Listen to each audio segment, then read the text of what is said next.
Welcome to Empowering the Unseen, a speaker series where we focus on stories and perspectives that aren't typically considered in the public narrative around HIV and AIDS. My name is Marisa. I am an intern with Until There's a Cure, and I'm incredibly excited to have some conversations with individuals about their experiences and expertise in HIV and AIDS advocacy, prevention, treatment, and education. I know I'm excited to learn something new, and I hope you can too. Thanks for tuning in. How are you doing? I'm doing okay. Good. I am enjoying a very disgusting rainy day indoors here. So that's me. Well, I'm in Florida, and the eye of the hurricanes can be real near me tomorrow. Yeah, I'm up in So, North Carolina mountains. We're supposed to get hit with some bad rain, but I hope you stay safe. thank you. Oh, yes. We are in Florida, so we're sort of used to this. Yeah, you're prepared. Yeah. But yeah, well, thank you so much for meeting with me. I'm so glad that Nora suggested I reach out to you. Okay. How's everything going? Everything's going good for me. Just doing class, making it through. And so, what's the full purpose of the podcast? What's your So really, I am trying to highlight individual stories uh, about HIV advocacy and prevention. I do want to have some focus on um, groups of people who are not typically highlighted in this. I know there's a lot of resources for white gay men, but of course in the South, it's still an issue specifically for Black women. So I am trying to highlight some voices around that, but I really want people who are really working with people every single day just to hear their experiences over the years. And that's really just a way for me to highlight you guys, to learn some stuff myself. It's been informative for me. So there you go. Okay. Well, I've been working in the field for 36 years, so Yeah. So I guess if you want to start and tell me kind of what's your origin story with this work, like how did this come into your life and how did it become important to you? okay. If we go back to the late 80s, I had my very best friend. His name was Tivis. We grew up together, had been best friends for 22 years. And he was the first person I knew to get diagnosed with HIV. He kept it from me for a good while. At the time, I was living in Birmingham and he had moved to Denver. But we had this connection. It's hard to explain. We just could read each other's mind. We didn't have to sit down and talk. We could carry on a conversation without ever speaking a word, if that makes any sense. But Makes perfect sense. and if something was wrong with the other one, we just sensed it. And it was New Year's of 1989, I guess it was. And I was headed from Birmingham to New Orleans, and all of a sudden I got this overwhelming feeling that something was wrong with Tivis, and I didn't know what it was. And I tried calling, and his phone had been disconnected, and I couldn't figure out what was going on.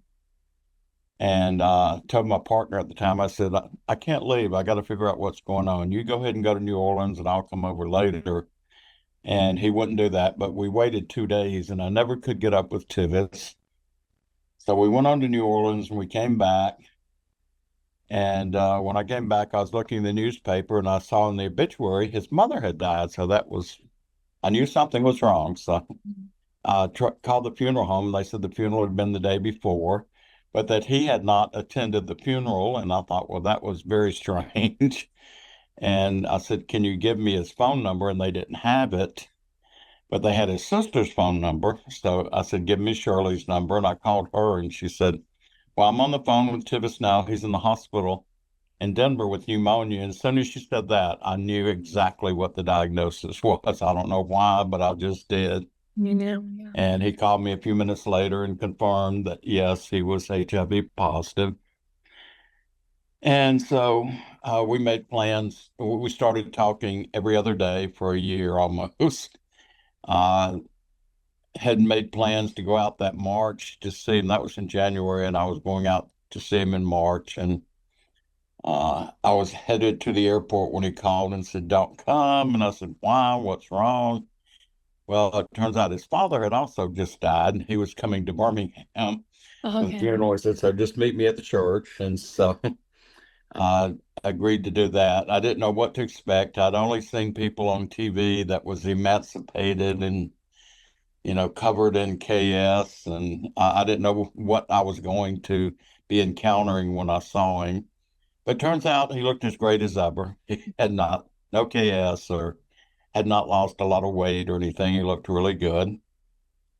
And so that day after the funeral, we had a long conversation, and he made me promise that I would get involved and make a difference in somebody's life because I was trying to get him to move home so I could take care of him. And he said no, he had a support system in Denver, but that most people didn't have a support system. And told me all these stories I didn't believe at first, that people were being kicked out of their homes and losing their jobs and all this. And I couldn't imagine that. But it was only a short time later till I found all that to be true. Yeah. And so, but the promise was that I would get involved in the life of at least one person living with HIV that didn't have anyone and become their support system. And he knew me well enough to know that once I did that, I wouldn't stop. Yeah, he knew it'd be more than one Yeah. person. Yeah. So, so here I am now, 36 later, at the age of almost 76 in November, and I'm still keeping that promise every I'd day. say definitely gone above and beyond on fulfilling that promise. Yeah. And then he actually, it ended up being that was the last day I would see him alive because he went back to Denver and a few months later passed away. And but that was my commitment to him. So first thing I did was I volunteered with a quilt, Mhm. and then I started a buddy program in Birmingham. And I had lived in Panama City, Beach, Florida, for previously when I first got out of college, and had a lot of friends in Florida. And there was no services in this. The whole panhandle of Florida was basically void of any type services or anything. And by that time, I was had started volunteering with the HIV/AIDS clinic in Birmingham, the 1917 clinic under Dr. Michael Sag. And so I came down for a sort of a reunion of my old buddies from the 70s. And they asked me to talk about my work in HIV, and I did. And they said they were interested in getting something started. So we ended up doing a bunch of training with them, and they started an organization in Panama City. And it was about a year later that they got their first actual funding from the state to do Ron White case management. And they hired me as their first case manager. And then I stayed there for as a case manager for like 3 years, and became the director of prevention for them. And then there was an agency in Fort Walton that was struggling.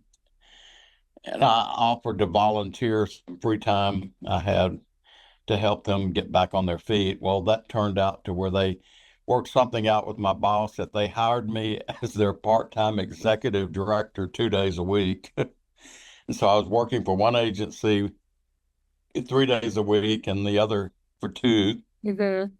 and went back and forth like that for a year and a half. Hello. And eventually, they got some enough money. I think it was through the Elton John Foundation, actually, that they hired me full time in Fort Walton, and that's where I've been ever since. Mhm. So in addition to working for an agency, and I was doing case management and as well. When I first hired, I was the only employee. I was the case manager, prevention director, I was the fundraiser, the grant writer. Goodness. Yeah, Yeah, I you was did a one-man everything. show for a year here. Yeah. But now you have So experience in all those yeah, so now areas. we have quite a large staff. I'm no longer the executive director. I retired in 2017. My partner had just passed away, and I said, it's just time for me to retire. Yeah. And that lasted about 2 months, and I was just bored to death. And I called the new director. I says, I'm coming back to work. He says, I don't have any positions. I said, yeah, you do. And he said, well, I've got a part-time job, but I can't offer you that. You built this agency.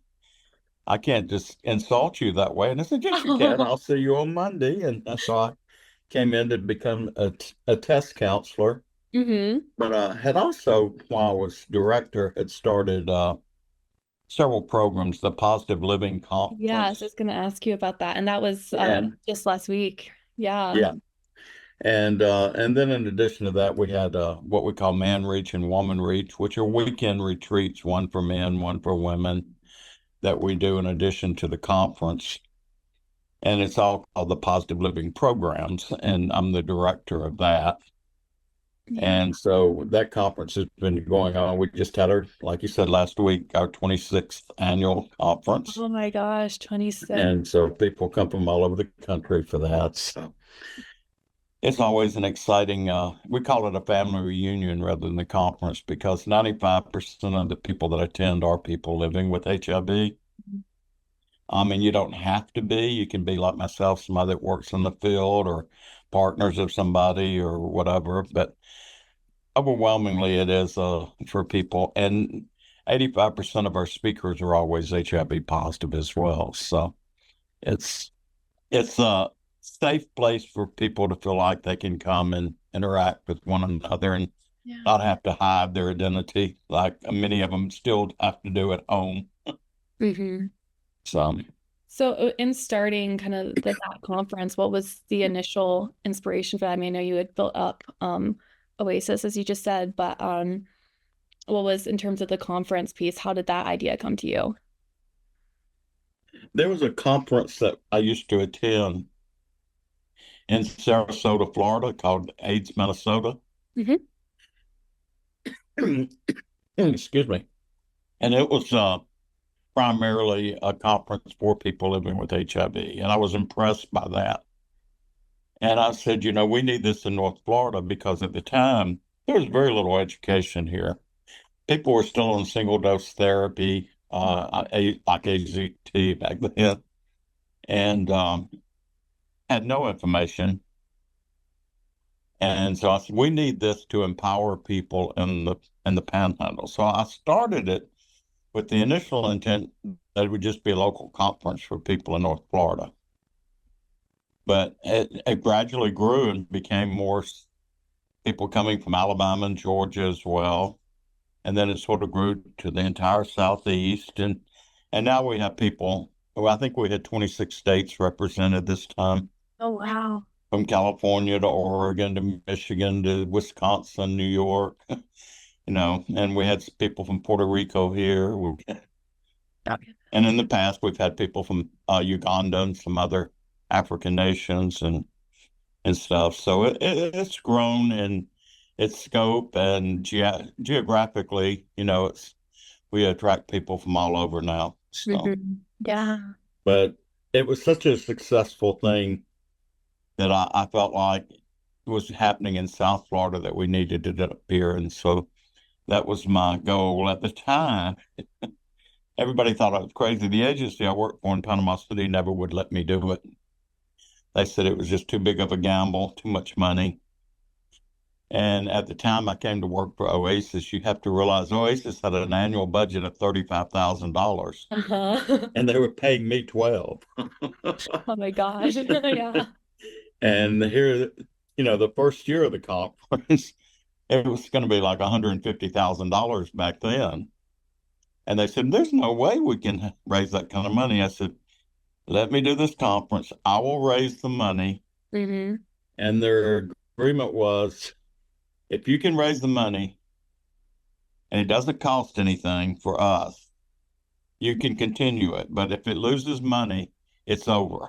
Yeah. So I put together a team of about 10 people, and we actually was able to raise enough money to put it on. Mm. And it's always paid for itself. It never makes money, but it's usually at a break-even point. Mhm. It was really tough this year because we lost like $40,000 in major sponsorships this Oh, wow. year. Uh, Janssen Pharmaceuticals no longer has an HIV division, so that went away, and we had several other major sponsors that were undergoing reorganization and name changes and everything this year that normally have been there but wasn't this year because of all their changes. Yeah. So it was. Have you We're found some still of, waiting to see yeah. if we broke even or not. I think we did. I hope you did. I mean, I heard great things So, about it. yeah, yeah. But Y'all were there last year. You weren't there this year. yeah. So yeah, and with fundraising, has that been difficult post-COVID at all? Have you Yeah, noticed challenges with it that? Do you was. think it's part of it? It, it was, and you know, and actually, we had the distinction of during COVID, every HIV conference in the country was canceled for like 2 years. Yeah. We continued ours. And we mandated at the time that masks had to be worn. We mandated that they had to be vaccinated, show proof of vaccination. Yeah. And we got through two conferences without a single infection. Fantastic. Yeah. It was, people were really respected the rules. They didn't try to fight us and say, I'm not wearing this or Uh-huh. whatever. But, so we were very fortunate to get to those two things unscathed those 2 years. Yes. So, but anyway, it's that's been part of my journey. Another part of my journey is my connection with the University of Alabama, Birmingham AIDS Research Unit. Yeah. I've always been what they call a community CAB member, community advisory board member for them on AIDS clinical trials, on the vaccine trials, microbicide trials. Mhm. Been doing that for 30 something years as well on the international level. So it's given me an opportunity to sit across the table from all the researchers and scientists. I was on several committees with Tony Fauci over the years. Tony and I've known each other for 30 something years. So that was awesome being able to see these people at work and how dedicated they were to finding. We don't have a cure, and that is as frustrating to them as it is anybody else. Yeah. But I can tell you, they're all working diligently. They get accused all the time. Oh, they're just in it for the money, but that's not it. It's a passion for every one of them. They are really committed to making a difference and making life. I've sat with many of those doctors who are also treating physicians. I've watched them cry when they've lost patients. Mhm. Yeah. So, They're really connected to it. yeah, it's not like they're that far removed because most all of them have their own caseload of they're actually treating people as well. Yeah. It's So, very close to. Yeah. Hmm. And then in terms of like I've seen with your work, you've talk a lot about just being with casework, but also kind of peer groups and stuff. Have you found that to be one of the most effective ways to reach your clients is like having that sense of community with other people? Or I guess I'm interested in see like what in all your years yeah, of experience, what has been most people effective in your people opinion? relate to people like themselves. And so, I mean, here at Oasis and also part of the conference, the reason we have so many speakers that are HIV positive, we just think that's a better fit. They can relate to the people much better than, say, physicians coming in giving medical talks and everything. But our agency has peer educators, peer counselors that really help navigate people through the process, and it works out beautifully that they can have somebody that they understand is going through the same things they're going through on the same journey, and it helps them to embrace themselves and it's been interesting in the long haul. When I first got started, my work was more that of a hospice worker. I Mm. literally taught people to die with dignity. Okay. And now I help them plan their future. Yes, you can go back. I can help you get into that college. Let's fill out this paperwork. Let's fill out this application. Yes, you can return to work. And, I can get you in touch with Social Security and they can tell you, you know, what you can still make and not lose your benefits. And, you know, all these little things that you learn over the years being in the business that can be very beneficial to those that are just now navigating the system. So, it, and I do a lot of work with long-term survivors as well. I'm part of the Reunion Project in the Southern AIDS Coalition, and that's been some of our main focus, dealing with the people that have gone through so much. They were our original guinea pigs with the drugs and suffered all the side effects. But we forget about their mental health sometimes with the survivor's guilt and things that they all were experiencing. And I was on a call just yesterday where a guy was talking about, he said, I went through all the survivor's guilt in the 80s and the 90s when I kept losing all my friends and kept saying, why them? Why not me? And he says, and now that I'm up in age and made it through that, and in my 70s, and now everybody's dying of everything else, but it's the same thing. I'm losing my whole circle of friends all over again. He says I keep forming new circles and they're all disappearing. And so nobody's been addressing, what do we do now that Uh, we're now in another stage of life where we're again having to deal with all these funerals. yeah, that's well put of having to have the unfortunate experience that earlier and then again just with growing old, how that naturally happens. Yeah. And Yeah, I mean, it's people don't realize that, and I'm glad they don't realize. I really am. I think it was Mark King once said, we've got to stop beating the young people over the head with the dead bodies of our friends. mm, It's a different era. They have a different set of viewpoints on things, and their path is different than ours. We can't make a comparison. Uh, but when you do live through losing so many people, it's like in 1995, I think it was, I made a conscious decision to quit counting the number of people I had lost mhm. because I didn't want them to become numbers. I always wanted them to still have names. Yeah.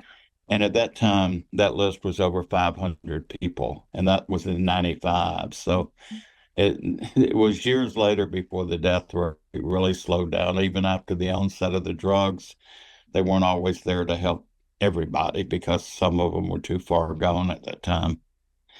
But it's just something when you think about it, how did we get through that? You know, my God, I used to in a former life, I'd been a Baptist preacher years and years ago. Mm, And during the early days of the epidemic, no mainstream preacher would even do a funeral for somebody that died from AIDS. They refused to do them. yeah. And so families were calling on me to do memorial services. And even in a rural town like Panama City, it's not New York or San Francisco, but I mean, we were losing people at an enormous rate. I can remember one week doing 7 memorial services, 3 in one day, Yeah. that week. And that was not unusual. It was, we think about all the losses that you'd see in New York and San Francisco, Chicago, Miami, but it was happening all over, not just in the big cities. Yeah. And proportionally, maybe even at a greater rate sometimes. But we really didn't get into looking at things through, uh, statistics. We were just looking at overall numbers. Yeah. Yeah. Uh, So, I mean, you've really seen the whole process of it. And I hear what you're saying with the younger generation not beating them over the head with the dead bodies of your friends. But I mean, where do you I see the point, and also, I mean, it is part of this journey that we've been lucky enough to get to a place today where yes, we're still looking for a cure, and that is the goal and what Yeah. we all hope to see. Um, but as you said, like it's you used to basically we went from hospice to how can we plan your future and live with this, which is such I'm sh and yes, there's sadness with that, but that's also such Mhm. a blessing that we've gotten to that Yeah. point, even though we're not done. But I mean, I do think that how do you, as I'm trying to ask is how do you navigate some of those feelings in yourself, both being like so happy that we've gotten past that horrible part of this, Hmm. and knowing that some younger people did not grow up with that, fortunately, and that they don't maybe sometimes fully understand. So, how do you go about holding that knowledge in yourself, but also educating young people on the importance of this, of that, yes, this is so much better and you're lucky, but this is not the finish line on this, that there's still work we're doing. Yeah. I think it's history is very valuable and very important. And I think every young person needs to know that history. And I think it has a lot to do with the way you present it.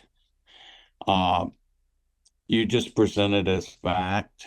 And I mean, movies, some of those early documentaries are very helpful in helping people to understand what people went through at that time. Mhm. We've been thinking about starting a movie night just for that reason.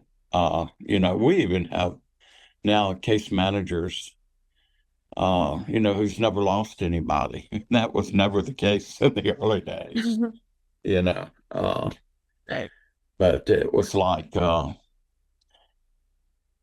you want them to know the history, but you want them to also have a appreciation of where they are today and the fact that, to celebrate, we celebrate with you that you don't have to deal with this. That is truly a blessing. And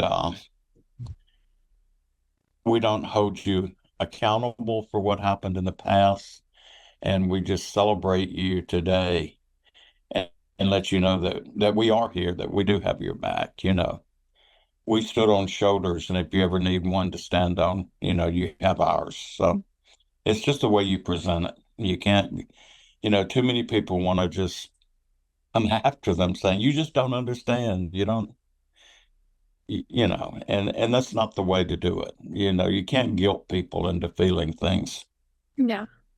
And so I think, as we meet with like long-term survivors, these are some of the things we discuss.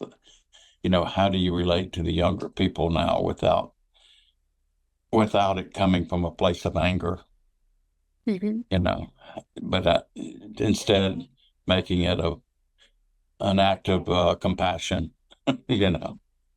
I'm grateful. I wish that we could have had the experience that you're having now, because now when you're diagnosed, it's like there's no death sentence there. It's, Yeah. Of unless you make it that, and it's important that they know they do have to take care of themselves. And course.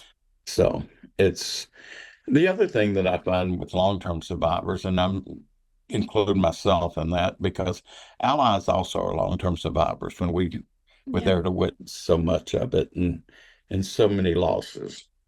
We didn't allow ourselves to grieve back then. Mhm. If you did, you couldn't function. And somebody else, another friend, always needed help.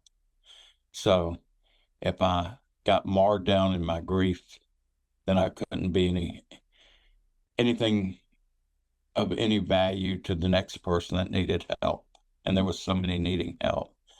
So you just delayed your grief and delayed it. And the way all these years later, I'm just now learning to deal with the aftermath of delayed grief. And one of the things I do is there's this wonderful site called the National AIDS Memorial page. where people write stories of their loved ones. Yeah. And for the last 4 years, I go to that site every night and I read what's been posted that day, the stories. And I try to comment on each one of them because each one of them may not be the story of one of my friends, but it's so similar that it You can, reminds me of someone else. And so I'm learning to let go of that grief and deal with it through the grief of other people and what they're going through. It's just has been so healing to be able to do that. I tell people, yeah, sometimes I wake up in the morning, my pillow's down from yeah. tears, but that's okay Yeah. because they're healing. A friend of mine, Greg Casson, always taught me about, tears is he says our tears are liquid prayers that wash over our broken hearts to help Mhm. them heal. Oh, you're And so making me much truth cry. in Yeah, that. absolutely. Yeah. Yeah. No, they are So, very healing. Yeah. yeah. I grew up as a kid, my father's taught us that men don't cry. And so my father died when I was 13 and I refused to cry. And it was about killing me, and everybody else was worried about me that this 13-year-old kid wasn't Yeah. crying. But I was determined not to disappoint my father. And it Oh. was like 2 weeks later, I locked myself in a bathroom and cried for 3 hours. Mhm. And after that, I promised myself I would never deny myself a tear ever. That's a wonderful So, story on that. That's you need to cry. That's yeah, you I believe did. in this You too. did. Yeah, for grief, it's the only way to heal and release that. And then in terms of the website that you go and read every night, which I think is so I imagine is very healing and a very beautiful like ritual you've started. Mhm. Have you ever submitted a story of a friend on there Oh, at all? yeah. Oh, yeah, many times. Do you have any stories you'd maybe want to share real quick? Oh, I have horror stories and I have beautiful stories. I can tell you the story of a young man that here in the local Panhandle area that when he graduated high school, he was from a very religious family and he was gay. His family kicked him out at 18. He ended up in Atlanta. He ended up getting AIDS, and the police found him wandering the streets with dementia, and he had become homeless. And they brought him, the Atlanta police drove him to Panama City to his mother's house. They found her address in his wallet. And she at first told him he couldn't stay there, that she no longer had a son as far as she was concerned. And they said, lady, you have no choice. It's your responsibility. You've got to take him. So they made this agreement that following Monday they came to my office. I was going to be his case manager. And their agreement was, she said, the only way you can stay in my house is if you agree to be baptized. And he said, okay, Mom, I will agree to be baptized if you agree to cremate me. So they shook hands and that was their agreement. And it wasn't but a few months later, and it was a really cold February for Florida that year. But he ended up with PCP pneumonia, toxoplasmosis, CMV, thrush, and PML, all of these opportunistic infections at one time. And all of a sudden it dawned on her in the middle of the night, he hasn't been baptized. What if he dies? So she calls her minister at 1 in the morning. He comes over. They pick him up with pneumonia, take him outside and baptize him in the cold, icy No. outdoor swimming pool. And he dies 3 hours later. Oh my God. And then she had a funeral for him instead of cremating him. And she came up to me and said, do you think I'm a bad mother? And I lost it. I said, not only are you a bad mother, there's a special place in hell for mothers like you. And everybody said, how can you say that to a grieving mother? I said, she's not grieving, she's celebrating. Oh my God. Well, you told And, her. and then I had this other little African American woman that was just beautiful, and she had three little boys. Everybody in her church thought she had cancer. And so they were so good to her. They would pick the kids up from school and they would make supper for them, help them with their homework. Mhm. They would take her to doctor's appointments.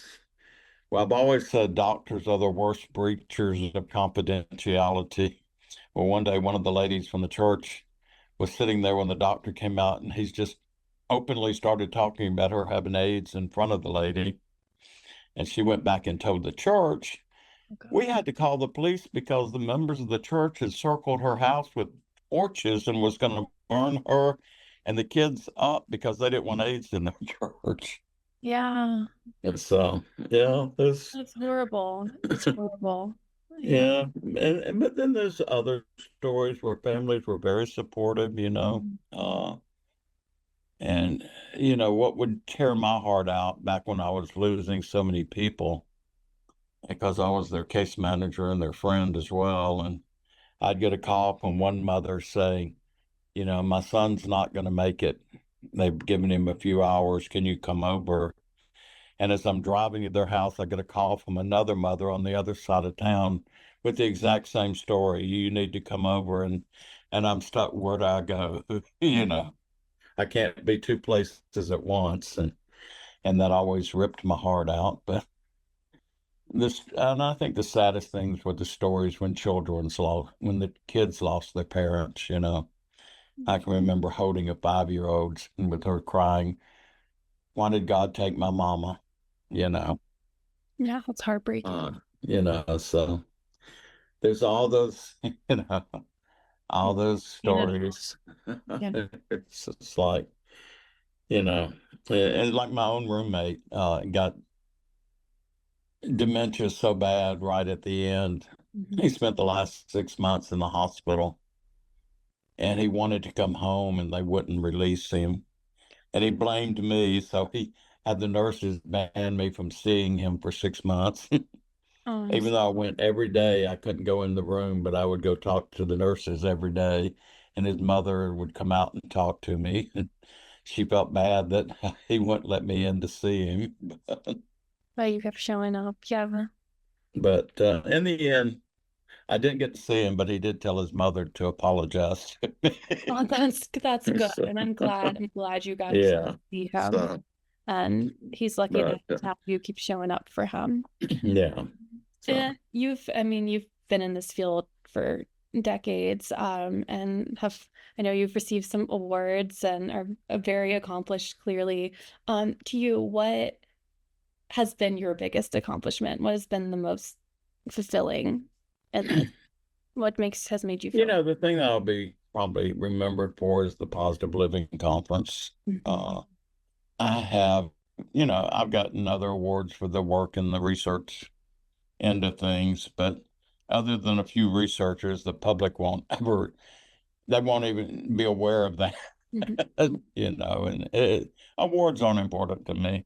You know, people are, but awards aren't. So I'm not looking for any special recognition or legacy or anything. I just want to do what I can while I can, Yeah. as long as I can, you know. And like I said, never thought at 76 I'd still be working every day, but I keep telling people, I said, I'd much rather die at my desk than in my bed. So don't Yeah. fuss at me for being at work. I'm here, I'm doing something. So, Uh, keeping well, that promise. Promises are important. and again, you've gone above and beyond in fulfilling that. And you've done amazing things. I am running out of time on my Zoom thing, so I will wrap this up. But thank you so much for sharing your experience and sharing your story and the stories of other people that you've worked with. Okay. You, And thank you for everything y'all do. As you see, I'm wearing my bracelet. yay! Oh, we're so happy. I'm It's, glad you have I it. never take it off. Oh, good. That makes me So, happy, and I'm sure that will make Nora happy as well. Anyways, yeah, you have, I bought it from her. Everybody else kept saying, where did you get that? I want one like that. I want one like yeah. that. And I'm they were glad to disappointed hear she wasn't there so they could buy one this year. I said, well, they have a website. it. Well, thank you so much for sharing, and thank you for taking the time. You've done Okay, I appreciate it. a Thank wonderful you. heart. Yes. All Okay. right. You All take right. care, Bye-bye. Butch. Bye-bye.